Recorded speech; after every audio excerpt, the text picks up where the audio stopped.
Hi, and welcome back to my channel. This is Todd Durr, plein air painter from Tennessee, and I just got home from a week in the Grand Canyon.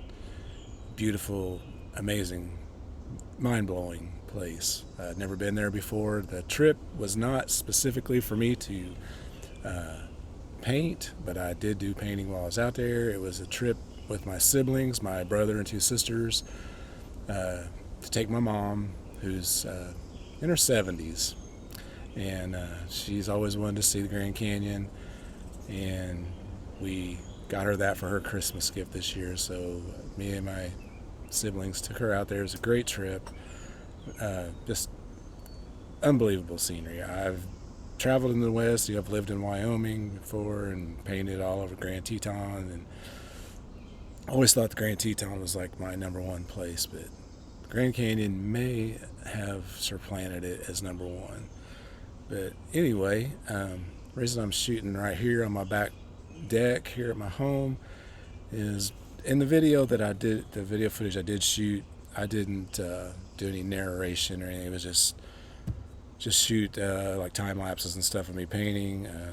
Since I was traveling with family, I didn't want to devote too much time to my painting and stuff, so I wanted to make sure I spent time with my mom and my family. So the video was kind of sparse on absolutely no narration like I usually try to do, explaining my process or anything like that.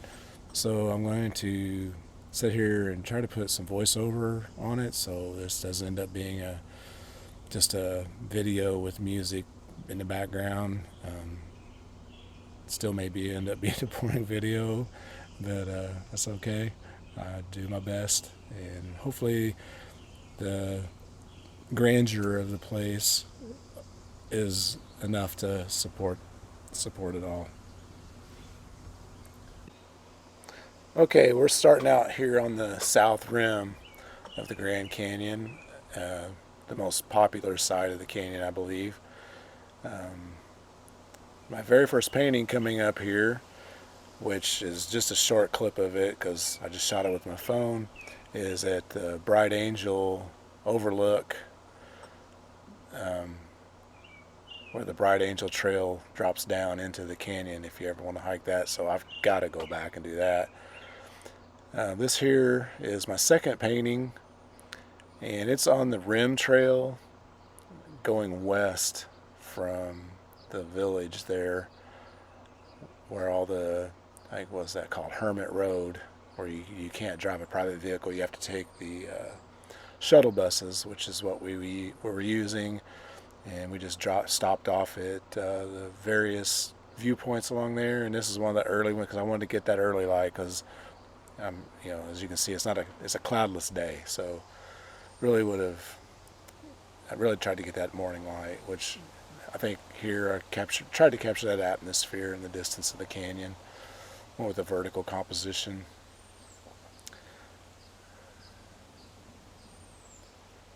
Just amazing, an amazing place. I mean, this is along that rim trail.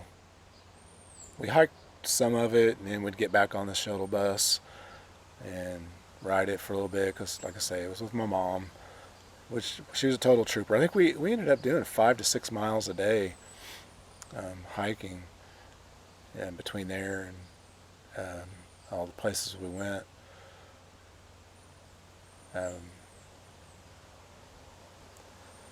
Just some more scenery of the canyon. The video will never do it justice. This is another morning. This is kind of the entrance to the South Kaibab Trail. My brother and sister, mom, they all hiked on up the trail. This painting, this is a little bit long. This is a 6x12. It took me a little longer than the little 6x8s I had been doing.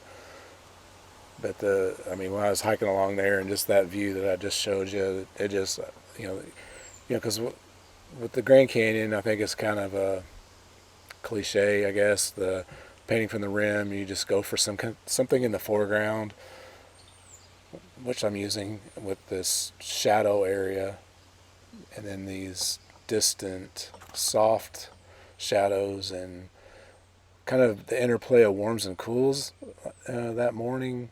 Because like in the distance, you don't want to have the warm, the lit areas, which on that canyon rock is orange, reds, yellows, but then you have the blue shadows. You still have to keep it subdued, so then the foreground steps up to give you that sense of aerial perspective.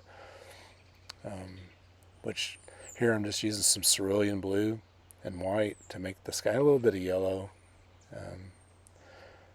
to get that sky, because that's the lightest value. So to be able to get those lighter values in the canyon distance, kind of needed that to key off of, because the sky's going to be the lightest part. But if I put something in that canyon area that's too light, then it's going to jump out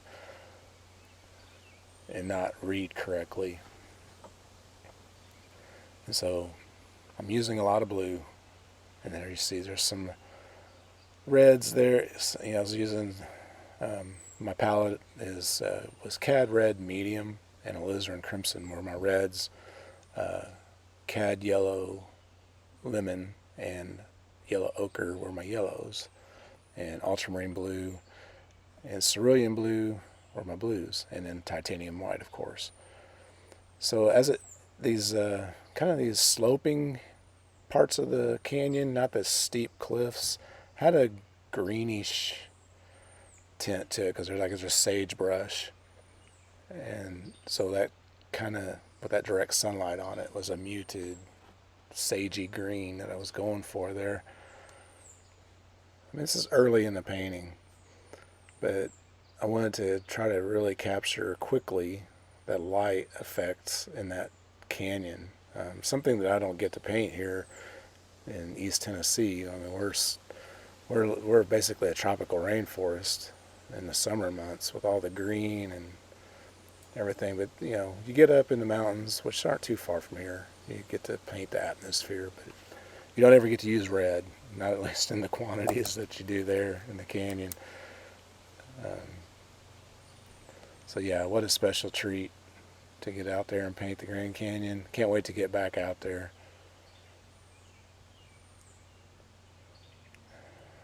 And as I'm coming forward, I'm darkening the shadows a little bit, because things in the distance, the contrast is squeezed together. The difference between the highs, or the lightest light and the darkest dark, are pinched together. They're closer together, and as you start coming forward, the contrast begins to build until you get right up in your face, and your darkest darks and lightest lights, the contrast is the most. So that's just basic landscape painting rules. Not rules, but if you want to paint representationally, and kind of the science honestly dictates it.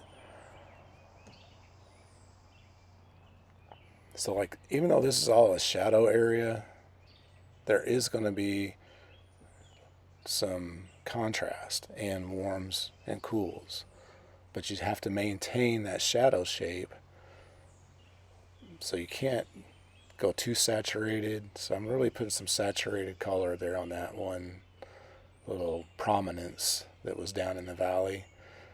That's kind of one of the center of interest. There's kind of like two center of interest, like this upper corner with the rock. I forget what that's called. Ooh Ah Point is what that's called. There's a little hiking trail that goes down to it.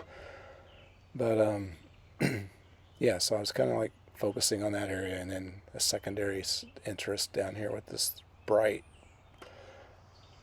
with that morning sun on it, it was just like literally just almost cad red, cad orange intensity.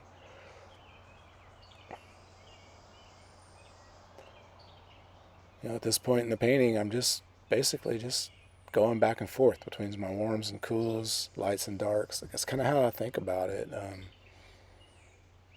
And you just have to get the whole canvas covered so you can start making those assessments and those adjustments.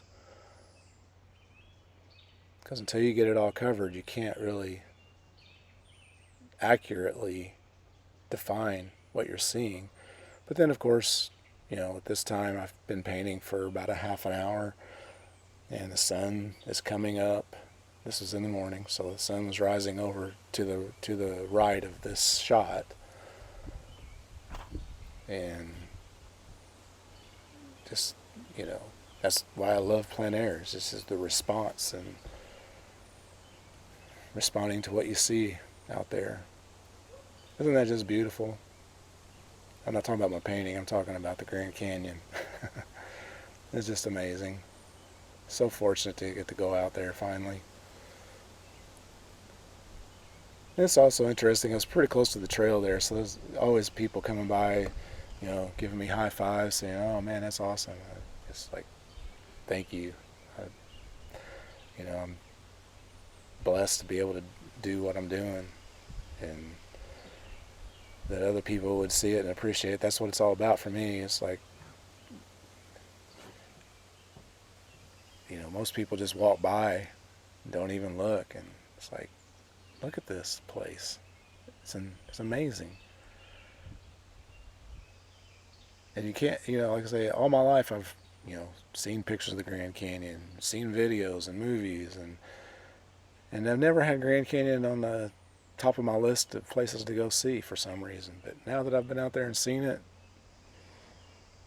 it's definitely worth any effort you can make to go see it. And you got to have more than a day. I mean, a week isn't even enough.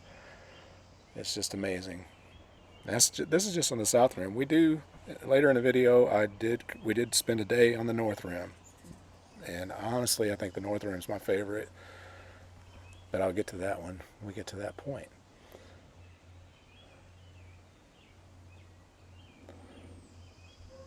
So like I say, I'm just going back and forth, adjusting edges, warming up areas, cooling down areas, and just, bringing it to a resolution. A lot of people sometimes say that, oh, that looks just like a photograph, and it's not really what I'm going for. It's I'm not a truly impressionistic painter.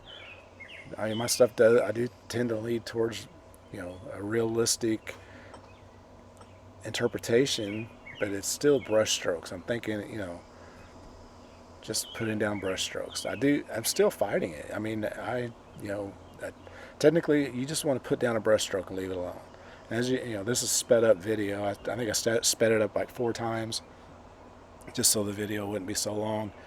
But I'll fidget and fiddle with a brush stroke, but that may just be the way I paint. Everybody has their own way, and I've been doing this for, 20 years now, and still just discovering things.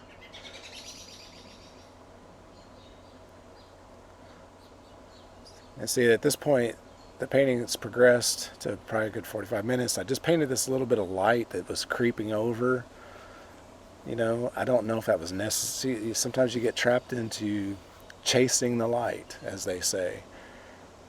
And I don't think I hurt the painting any by putting that in there. It still reads correctly, but I don't think it was necessary. I could have just left that in shadow, because sometimes people, well, what is that there for? Doesn't make sense. But it was just those 2 little rock outcrops. The sun was just peeking through there, so I'm sitting off. I'm trying to build up the highlight around there. But once again, with paint, you're only limited. You're limited by how dark and how light you can go, just by the sheer reality of titanium white is the lightest light. Is the lightest value on your palette, and for me, ultramarine blue and alizarin crimson is the darkest I can go. So you got to live within those two realms of extremes. So you got to leave, I guess, what I would call headroom to be able to build that contrast. So here we are, it's all finished up, view out into the canyon, and the final painting. This is the next day, and we're headed to the North Rim. This is a really cool mural that was painted on the side of these buildings. I'm assuming they're painting. I want to believe they were painted, not just a printed mural. But anyway, it's pretty cool to see out there on the reservation, close to Page, Arizona. Here we are crossing the Colorado River at Lee's Ferry and the Vermilion Cliffs. It's just so spectacular. Here's a plein air painter off to the left there. I didn't even notice it. I wasn't even videoing him. I was videoing the cliffs, and my brother's like, "Hey, did you see that guy sitting there painting?" And I'm like, "No, I didn't." So if you rewind it back, you'll see a guy sitting off there to the side from his van doing a painting. So pretty cool. Wish I'd realized it and had time to stop and chatted him up. But here we are on the North Rim, and it was a 4.5 hour drive from our place there on the south, where we were staying south of the main entrance to the canyon. And it's, I think, just more spectacular. I mean, the South Rim is spectacular enough. You go to the North Rim and it's like, you're a little bit higher elevation. Some of the views down into the canyon are just in the colors, obviously. I mean, this is with a camera, and I haven't done any editing as far as color correction or anything like that. This is just what I shot with this was with my DJI Osmo 4 action cam. And this is a really cool spot. I didn't get a shot of the actual window, like right below me. There was a big opening through the rock. But as I get up here a little farther and I look down, and the cast shadow is really cool, because you can see the window in the shadow. But this is just amazing. If you've never been, I sure hope you can make it out there sometime.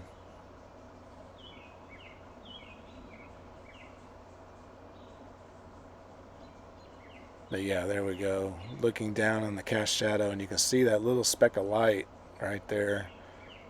That's is the window. I think it's called the Angel's Window or something like that.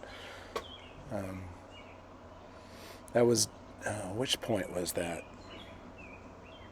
I'd have to look. Should have had my notes. This is unedited, I'm just shooting off the hip here. I'm watching the video and doing my voiceover, so no telling how this is going to turn out.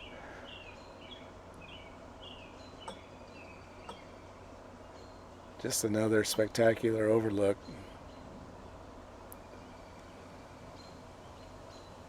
Our final spot of the day, which I think we're getting close to, I think that's Roosevelt Point or Roosevelt, but this here is Point Imperial, which is the highest point in the national park.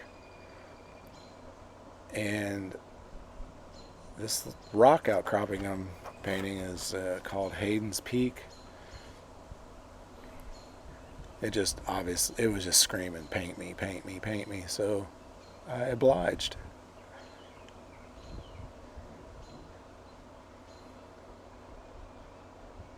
And this is evening light now.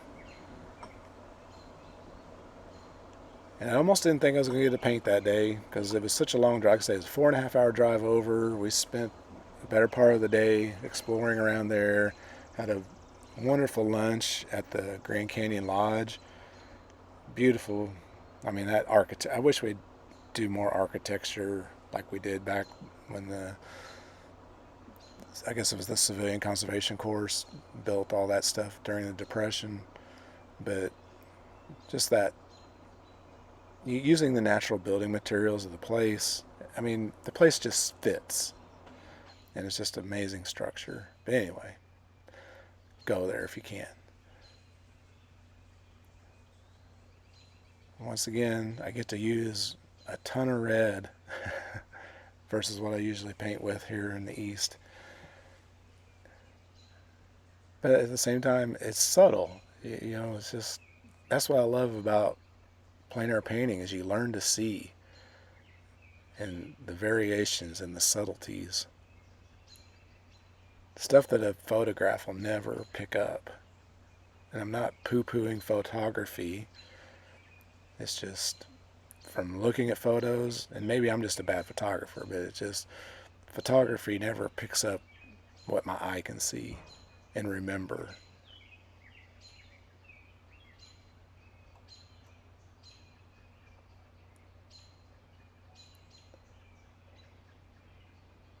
This is another 6x8.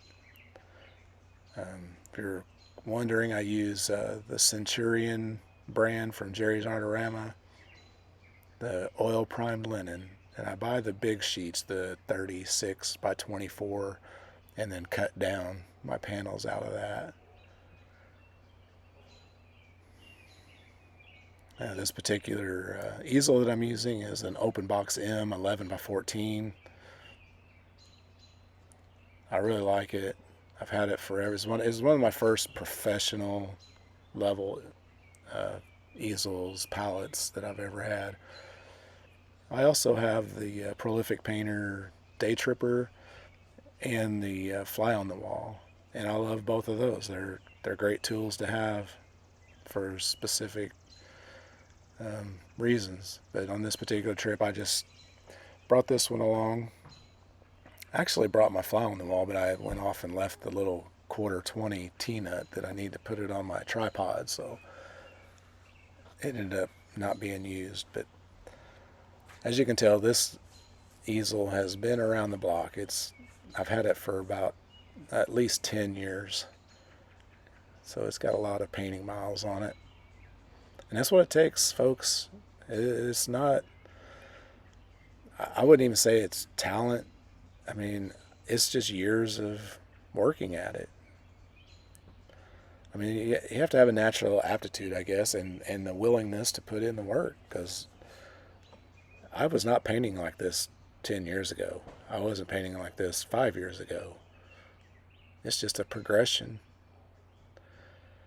Find an artist whose work speaks to you, and I'm not saying copy their work, but be inspired by it.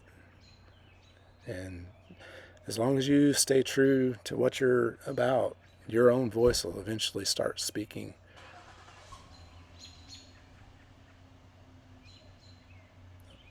I don't know if you can hear my son's leaving for work. I'm out, like I say, I'm out here on my deck, so there's no telling what kind of noises might pop up in this video. I appreciate you indulging me, because I didn't know what else to do besides just do a voiceover. It's pretty cool to sit here and watch and kind of rethink what I was doing at the time.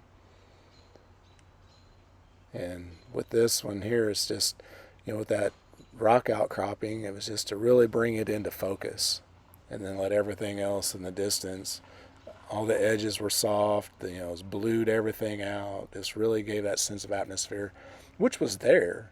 I mean, I wasn't like pushing it too out of what was reality, but obviously some of the shapes of the cliffs. I mean, it wasn't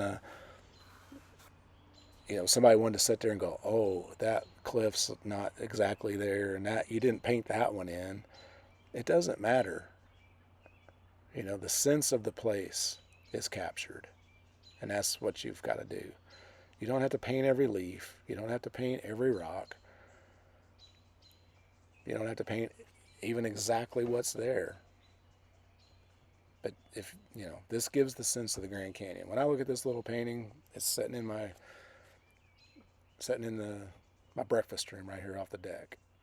When I look at it, I'm like, man, I don't even want to sell this painting because I love it so much.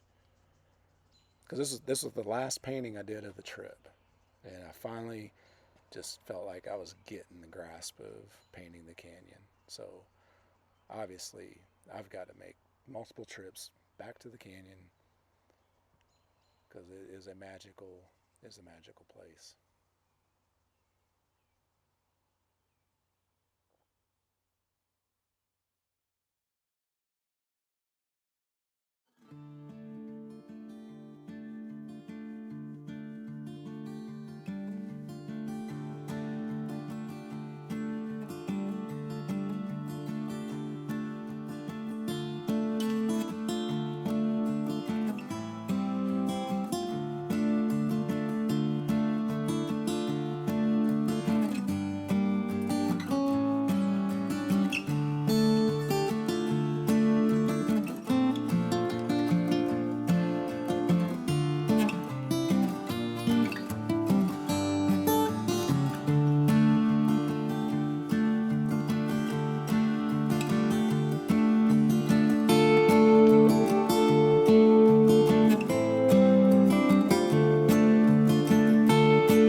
Well, that pretty much wraps it up for this video. If you made it to this point, I very much appreciate it.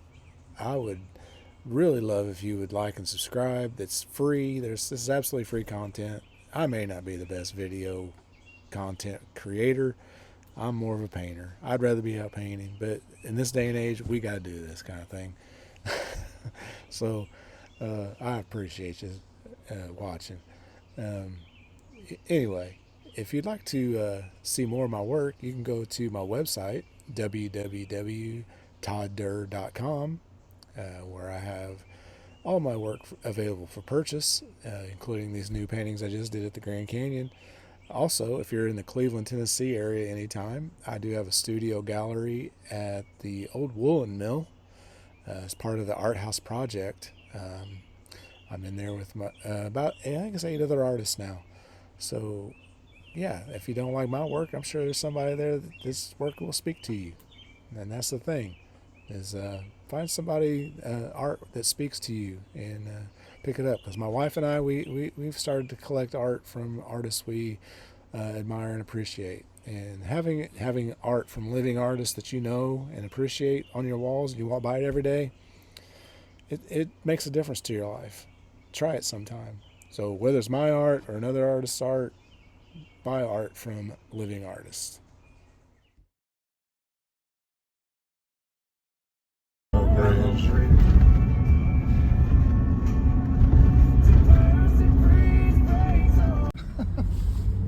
We just like stroked Tammy out. Why does that bother? I mean, you can't fall off. There's no bathrooms though. But A couple weeks ago, or actually, was it last week? Man, why is this hat so crooked? Good grief.